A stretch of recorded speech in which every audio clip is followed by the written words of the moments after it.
বাংলাদেশ বলে স্বাধীন, সবাই স্বাধীনতা উদযাপন করছি কি আমাদের বুকের উপর রক্ত করে? আমি ছিলাম না, আমি স্টুডেন্ট, দেশ স্বাধীন করছি না? কিসের স্বাধীন? কোনো স্বাধীন না, দেশ কোনো স্বাধীন না। আমার ভাইয়ের গায়ে রক্ত, আমার বোনের ইজ্জত দিছে, কেন নেবে?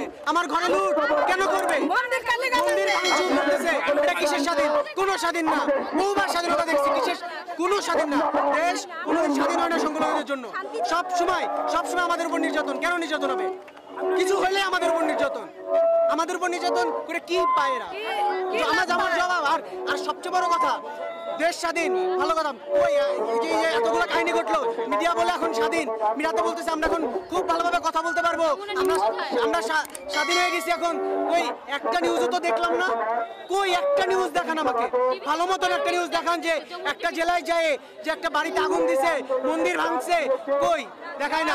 শুধু দেখাইছে কি দেখাইছে? হ্যাঁ, কিছু গোষ্ঠী, কিছু মানুষ আমাদের পাশে এসে দাঁড়িয়েছে। হ্যাঁ, আমি স্বীকার করবো, আমার কিছু ভাই দাঁড়াইছে পাশে, বাট সব জায়গায় না। কালকেও পঞ্চগড়ে আগুন দিছে এক বাড়িতে, 8টার পরেই দিছে। আমাদের বাড়িতে ভাঙচুর করতেছে, আমার নিজের বাড়িতে হামলা হওয়ার চিন্তা হইতেছে। আমি আমার বাবা বাড়িতে যেতে দিচ্ছে না, বলছে বাবা তোর আসার দরকার নাই। এটা কি স্বাধীনতা?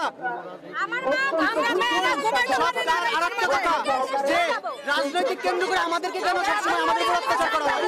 আমাদের উপর কেন